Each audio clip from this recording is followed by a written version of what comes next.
Hi, good afternoon. Welcome back to Mike Makes It. Today we're looking at a professional industrial grade endoscope made by Depstech.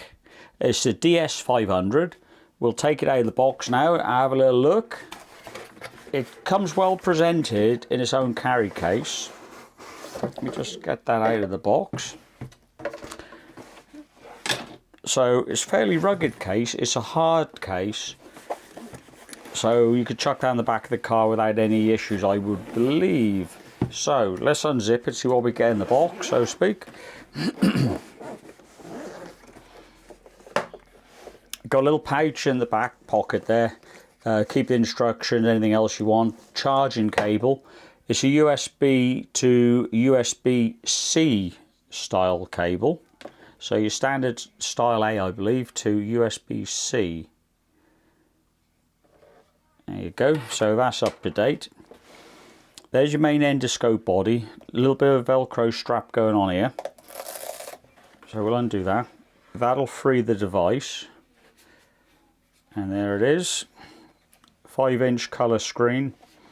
5000 milliamp battery capacity in it. You recharge the device here. USB-C adapter there. Or connector I should say, your micro SD card which comes pre-installed and comes included with the device, 32 gigabyte. I've taken that SD card out, micro SD card out, here we go, let's do it now. That's the one you get with it. Now I've compared that with a SanDisk of the same variety, 32 gigabyte, both claim to be the same speed. I've got a couple of screenshots I'll put on in a second for you. Basically, I expected this to be a little bit slower, not so good as the SanDisk, but it's on par, so I don't have to worry about the quality of the micro SD card that they give you. Perfectly happy to use that. So I'll pop that back in the device in a second. You got a light on the back that will switch on with a trigger. You can imagine you want to get the endoscope down a pipe, up a chimney, etc. in the dark, then there's a little flashlight effectively built into the back of the device. If we move to the case again, there's your endoscope cable with a dual-ended camera. Got two cameras on there, one on the end, 5 megapixel, and a side-mounted one. You just about see it shining in the light there. That's a 1 megapixel. So not only can you look forward, you can also look sideways, not at the same time, but that could be handy depending if you're looking up a pipe, down a sewer, etc. 7 LEDs on the end there with 3 different brightness levels, 4 if you include an off.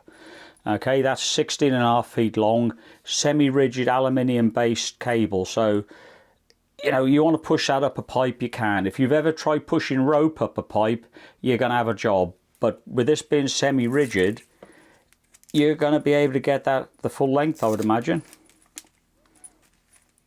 How long it's going to stay rigid in the sense of you keep rolling it, unrolling and rolling it, not too sure.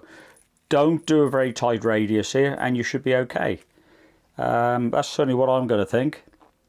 Right, we'll get the camera, put the SD card back in there. I've already charged it, so we're ready to go. So we'll put it back together and do a couple of quick demos on the desk. Then I have the odd drain around the house I'm going to push this into, so we'll have a little look. No sound with it, so from one point of view, thankfully, I'm going to go quiet for a few minutes. But yeah, we've got a chimney and a drain we're going to push this into, so we'll give that a bit of a shot. So in the back here, you've got the connector that goes off to the camera assembly itself. It's keywayed, so you can't get it wrong. Push that in, screw that up, and you're away. I've pre-installed the memory card, put that back in there. That's dead easy. You know, you would be able to fit that in yourself without a problem. Obviously, make sure which way round it goes. There is a reset button here if everything goes wrong and the device hangs up. But so far, I've been okay. A couple of little things I'll show you now because you may not see these later. A couple of devices that will hang on the end of the borescope itself, the camera head here. One's a magnet, one's a hook, and they give you an Apple style pusher, which is going to be for the reset button. Alright, so yeah, this is magnetic, the other's got a hook on it. So should you lose your keys down a drain, or something that's magnetic and you want to retrieve it, then these little attachments will do that for you. They come in a nice little plastic case, so that's good. Right, to switch the device on, at the top here, orange button with the typical on-off switch symbol. 3 seconds they tell me. Now that's powered up. Powered the camera up as well at the same time. The LEDs are fairly bright at the moment, so we can turn those down. While you're in this mode, camera mode, if you use the plus and minus or the up and down keys, you've got to blip them. You touch them for a second, then let go. So if we see that, it dims, and again, and again. Turn the brightness back up. 1, 2, 3. That's maximum brightness. So we'll turn that down a tad. Let's just see, we go over to the instructions. Something real simple. As I say, we've got some real life experimenting to get on with.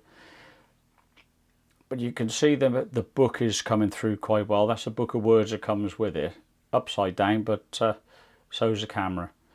I will put some of these screenshots and videos we take online, so you'll be able to see those as well at the end of this main video. But yeah, there you go. If we increase the brightness, decrease, so that's looking quite good. Looks quite good on the screen. This screen, nice and bright. I'm not sure how it's coming across on the main camera there for you. But let's see if we can find something else over there. There we go. Mike makes it mug. Now that's the forward facing camera. If you want to go sideways, there's a button here that says 180. Keep your finger on there for 3 seconds. And it'll go to the side facing camera. If we can get that into shot, there you go. And we can also dip the brightness on that. Different set of LEDs because it's on the side.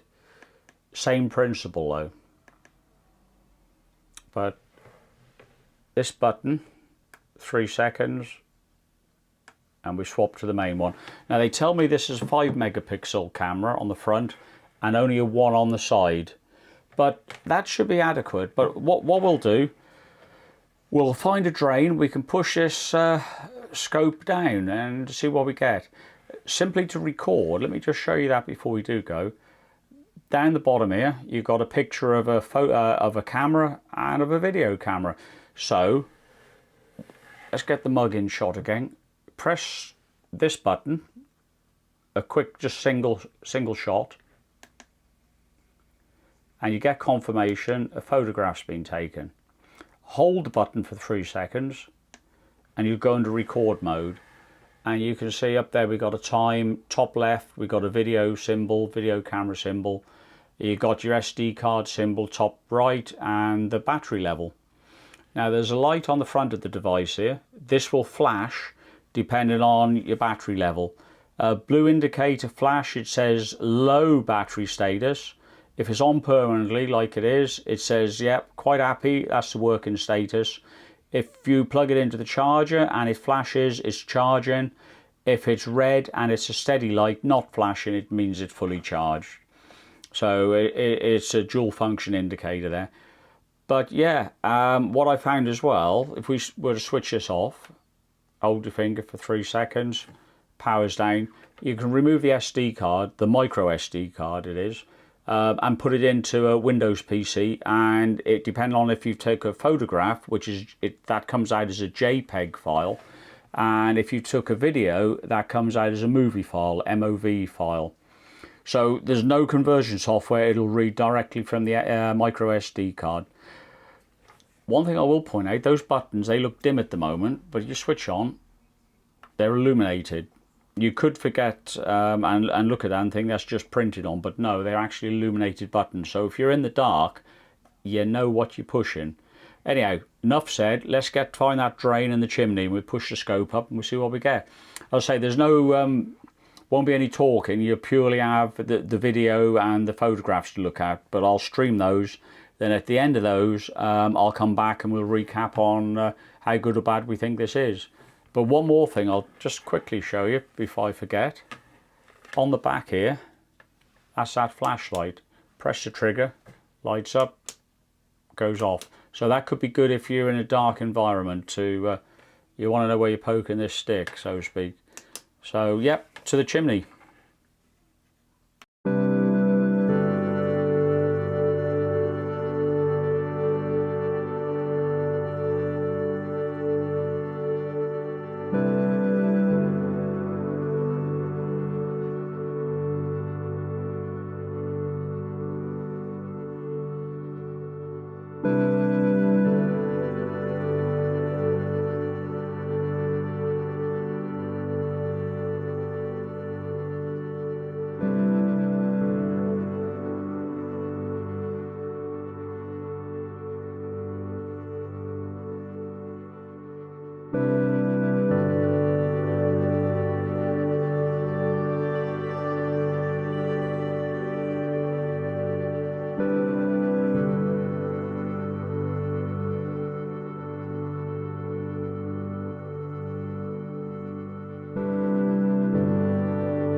Right, there you go. That's the Depstech DS500. The demo videos I did come across a lot better on the 5-inch inbuilt screen there that come with the Depstech. That's a 5-inch HD display. Clarity is superb. Don't come across so well on the videos you saw online there, mainly because it's blown up. Like I was watching on a 42-inch screen, so it looks a bit hazy, but absolute clarity on the display there. Very useful tool if you need to go down the back of an engine, under a floorboard, etc. It's certainly going to save you a lot of time and locate the issue you're looking for. So yeah, I hope you found the video interesting. If you have, please leave comments. As always, I'll leave links in the comments so you can go and find the tool for yourself if you wish, and check Depstech out. Anyhow, thanks for watching.